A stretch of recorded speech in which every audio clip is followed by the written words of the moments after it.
Hi వర్స్ welcome to our channel. ప్రస్తుతం మనతో పాటు దాము బాలాజీ గారు సీనియర్ జర్నలిస్ట్ ఉన్నారు. వారితో ఒకసారి మాట్లాడదాం. సార్ నమస్కారం. సార్ పవన్ కళ్యాణ్ గారు రీసెంట్ గా ఒక మీటింగ్ అప్పుడు చాలా మంది అభిమానులు సీఎం సీఎం సీఎం అంటూ అరవడం మొదలు పెట్టారు. అప్పుడు ఆయన సీఎం పదవి పైన కొన్ని కీలక వ్యాఖ్యలు అయితే చేశారంట కదా. మరి ఆయన ఎటువంటి అభిప్రాయాన్ని వెలుబుచ్చారు సీఎం పదవి మీద? తను కావాలనుకుంటున్నారా లేదా? తన ఒపీనియన్ ఏంటి సార్? పవన్ కళ్యాణ్ సీఎం కావాలా అని అతని కోరిక ఉందా లేదా అన్న విషయం మీద చర్చ జరుగుతుంది. ఇది అనేకసార్లు జరిగింది, ఇదేం ఫస్ట్ టైం కాదు. అయితే రీసెంట్గా నిన్న పవన్ కళ్యాణ్ ఒక కార్యక్రమంలో ఉన్నప్పుడు అక్కడ జనం అరిచారు, వాళ్ళ అభిమానులు సీఎం సీఎం అంటే అప్పుడు ఆయన మాట్లాడాడు, నేను నా లైఫ్లో ఏది కూడా నేను కోరుకుని అయింది కాదు, ఒక ప్లాన్ లేదు నా లైఫ్లో. సో అనుకోకుండా నేను ఎప్పుడు కూడా యాక్టర్ అవుతాను, హీరో అవుతాను అనుకోలేదు, నేను అయ్యాను. అలాగే రాజకీయాల్లోకి వస్తాననుకోలేదు, నేను వచ్చాను. డిప్యూటీ సీఎం అవుతానని నేను ఎప్పుడు అనుకోలేదు, డిప్యూటీ సీఎం అయ్యాను. రేపు సీఎం అవ్వాలని కూడా నేనేం అనుకోవట్లేదు అనేది అన్నాడు. అంటే ఇండైరెక్ట్గా నేను సీఎం అనుకోవట్లేదు, అవుతాను అని అన్నట్టుగానే. సో ఇదొక రకమైన ఎక్స్ప్రెషన్ అని చెప్పచ్చు. ఎందుకంటే రాజకీయాల్లోకి ఆయన రావాలని ఎప్పుడు కూడా అన్నీ కూడా మనం చిన్నప్పుడే మొత్తం మన లైఫ్ని ప్లాన్ చేసుకొని రావడం అనేది ఎక్కడో కానీ అరుదుగా కానీ జరగదు.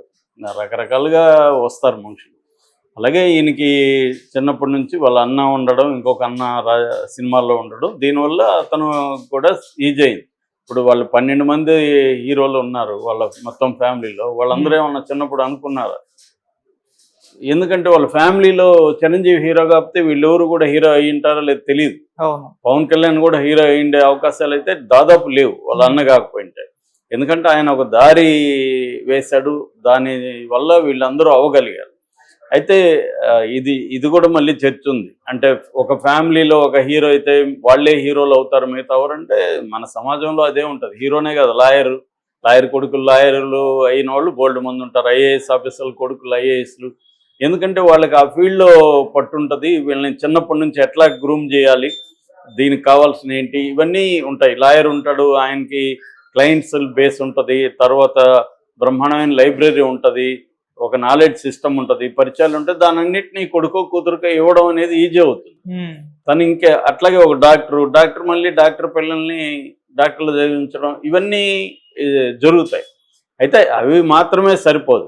ఎప్పుడైనా నెససరీ కండిషన్, సబ్సెంట్ కండిషన్ అని 2 ఉంటాయి. ఇవన్నీ నెసరీ కండిషన్స్. అంటే వాళ్ళ అన్న హీరోగా ఉండడం అది నెసరీ కండిషన్, దానివల్ల ఇతనికి ఈజీ అయింది. కానీ అది సబ్సెంట్ కాదు. సబ్సెంట్ అయితే అల్లు శిరీష్ కూడా పెద్ద హీరో ఉండాలి కదా, ఎందుకు అల్లు అర్జున్ అయ్యాడు కానీ అల్లు శిరీష్ కాలేదు. మహేష్ బాబు వాళ్ళ అన్న రమేష్ ఎందుకు పెద్ద హీరో కాలేకపోయాడు? సో ఇవన్నీ ఏంటంటే సబ్సెంట్ కండిషన్ సరిపోదు, కాకపోతే నెసరీ కండిషన్కి అది సరిపోతుంది. కానీ ఈ యాంగిల్లో తీసుకున్నప్పుడు పవన్ కళ్యాణ్ తాను హీరో అవ్వాలనుకోలేదు, అయ్యాననేది కొంతవరకు నిజం, కొంతవరకు అబద్ధం. నిజం ఎంతంటే నిజంగా ఆయన చిన్నప్పుడు అట్లాంటి ప్లాన్ లేకపోవచ్చు, కానీ అతను అటు ఇటు చిల్లరగా తిరుగుతున్నాడు అని చెప్పి చిరంజీవి అతన్ని కొంత గ్రూమ్ చేసి దీంట్లోకి తీసుకొచ్చాడు. తర్వాత అతని సామర్థ్యం, అతని యాక్టింగ్, ఒక యూనిక్ స్టైల్ ఆఫ్ యాక్టింగ్, డ్యాన్సులు, అతను మిగతా వాళ్ళలాగా డ్యాన్సులు వేయలేకపోవడం కూడా ఒక స్టైల్ని క్రియేట్ చేసింది. రామారావుది కూడా అప్పట్లో అంతే. రామారావు ఫుల్గా డ్యాన్స్ లేడు కాబట్టి అతని హీరోయిన్లు కొట్టడమే అతని డ్యాన్స్లో ప్రధానమైన అంశం. ఆ హీరోయిన్లు భయపడేవాడు. సో అది కదలకుండా ఇలా కదిలి ఆ స్టెప్పులు అలాగా ఒక్కొక్కరు ఒక్కొక్క స్టైల్గా ఇవాల్వ్ అవుతుంది.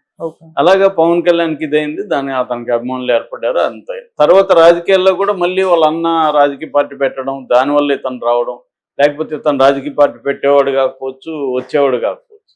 సో అలాగా అతనికి యాక్సిడెంట్స్ అనేవి జరిగాయి. నిజానికి చాలామంది సక్సెస్ఫుల్ పీపుల్ లైఫ్లో కూడా కోఇన్సిడెన్స్లు ఆర్ యాక్సిడెంట్స్ అనేవి ఉంటాయి. యాదృచ్ఛికత అంటారు తెలుగులో. యాదృచ్ఛికత అనేది జీవితంలో అతి పెద్ద రోల్ ప్లే చేస్తుంది.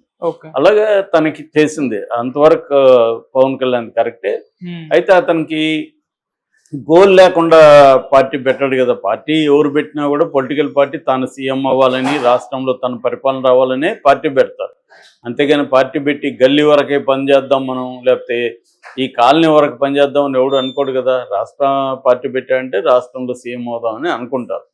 అలాగే పవన్ కళ్యాణ్కి కూడా అది ఉండదనేం లేదు. 10 ఏళ్ళుగా ఆయన లక్ష్యం సీఎంఏ. కాకపోతే ఆయన ఒక్కొక్కసారి ఒక్కొక్క రకం మాట్లాడుతుంటాడు. ఒకసారి నేను సీఎంగా నాకు ఇంట్రెస్ట్ లేదంటాడు, ఒకసారి అవ్వాలంటాడు. ఏదేమైనా మనకు అర్థమైంది ఏమంటే చంద్రబాబు ఉన్నంత వరకు పవన్ కళ్యాణ్ సీఎం అయ్యే ప్రసక్తి అయితే లేదు. ఓకే. ఎందుకంటే చంద్రబాబు లేకుండా పవన్ కళ్యాణ్ ఇండిపెండెంట్గా తన పార్టీతో సీఎం అయ్యే పరిస్థితి కనుచూపు మేరలు అయితే కనబడలేదు. ఖచ్చితంగా ఆయన టైఅప్ అవ్వాల్సిందే. టైఅప్ అయితే చంద్రబాబు యాక్టివ్గా ఉన్నంత వరకు తనే సీఎం. ఒకవేళ చంద్రబాబు యాక్టివ్ లేకపోయినా ఆయన బతుకుంటే కొడుకుని సీఎం చేయాలనుకుంటాడు, కానీ ఈయన్ని సీఎం చేయాలనుకోడు. చెప్పలేము రేపు పొద్దున పరిస్థితులు వికటించి చంద్రబాబు వీక్ అయిపోయి పవన్ కళ్యాణ్ స్ట్రాంగ్ అయిపోతే పవన్ కళ్యాణ్ సీఎం చేసి లోకేష్ని డిప్యూటీ సీఎం చేయాలని కూడా అనుకోవచ్చు. ఎందుకంటే రిలేటివ్లీ లోకేష్ చిన్నవాడు కాబట్టి నెక్స్ట్ మళ్ళీ అవుతాడులే అని కూడా చంద్రబాబు అనుకోవచ్చు. అంటే వరస్ట్ కండిషన్లో చెప్తాం. కాబట్టి ఏదేమైనా పవన్ కళ్యాణ్కి సీఎం అయ్యే పరిస్థితి ఖచ్చితంగా లేదని మనం అనలేము. ఎందుకంటే ఇక్కడ డిప్యూటీ సీఎం వరకు వస్తాడని కూడా చాలా మంది అనుకోవాలి. 21 సీట్లు గెలుస్తాయని ఎవరు ఊహించారు? పవన్ కళ్యాణ్కి వస్తాయని పవన్ కళ్యాణ్ కూడా అనుకోలేదు కదా. కాబట్టి అది జరిగింది. దానికి అనేక కారణాలు.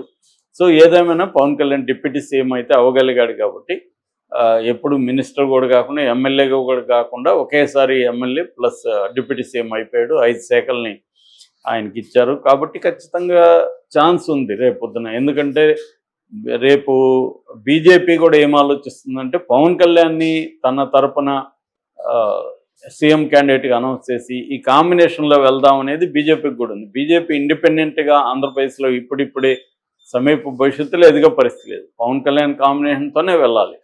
సో అందుకని పవన్ కళ్యాణ్కి ఆ ఛాన్స్ అయితే ఉంది, ఖచ్చితంగా సీఎం అయ్యే ఛాన్స్ ఉంది. బట్ ఎప్పుడు అనేది చెప్పలేం. ఎందుకంటే మళ్ళీ నెక్స్ట్ 5 ఏళ్లతో కూటమి వస్తుందా, లేదా మళ్ళీ జగన్ వస్తే మళ్ళీ ఇతను 5 ఏళ్ళకి వెనకబడిపోతాడు. కాకపోతే అతనికి ఇప్పుడు 56 ఎంత అని చెప్తున్నారు. కరెక్ట్గా ఏజ్లో కూడా కన్ఫ్యూజన్ అయితే ఉంది. ఏదేమైనా 50 దాటాయి, 60కి 50కి మధ్యలో ఉంది. కాబట్టి ఈ కాంటెక్స్ట్లో అతను ఇంకొక 10 ఏళ్ళు 20 ఏళ్లలో సీఎం ఈజీగా అయ్యే అవకాశం అయితే ఉంది. ఇమ్మీడియట్గా నెక్స్ట్ 2029కి అవుతాడని అయితే నేను అనుకోవట్లేదు. ఎందుకంటే ఇదే కాంబినేషన్ గెలిచినా కూడా ఆయన సీఎం చంద్రబాబు ఉన్నంత వరకు చంద్రబాబే. పవన్ కళ్యాణ్ కూడా దాన్ని వ్యతిరేకిస్తాడని నేను అనుకోవట్లేదు. ఏదేమైనా ఈ 5 ఏళ్ల తర్వాత బీజేపీ పవన్ కళ్యాణ్ సపరేట్గా పోటీ చేస్తారా, లేకపోతే మళ్ళీ ఇదే సేమ్ కాంబినేషన్కి వెళ్తారనేది చెప్పలేము. చంద్రబాబుకు మాత్రం ఇదే కాంబినేషన్ కావాలని చంద్రబాబు కోరుకుంటున్నాడు. అది కూడా ఇప్పుడు నెక్స్ట్ మళ్ళీ చెప్పలేము. ఎందుకంటే చంద్రబాబుకే ఓన్గా 135 సీట్లు వచ్చాయి. ఇప్పుడు ఈ పరిస్థితి వస్తుంది అనుకొని చంద్రబాబు అనుకొని ఉంటే పవన్ కళ్యాణ్తో కలిసేవాడు కాదు కదా. అది అనుకోలేదు. పవర్లేకే రామేమో అనుకోని కదా చంద్రబాబు ఇవన్నీ కలిపి ట్రై చేసింది. లేకపోతే బీజేపీ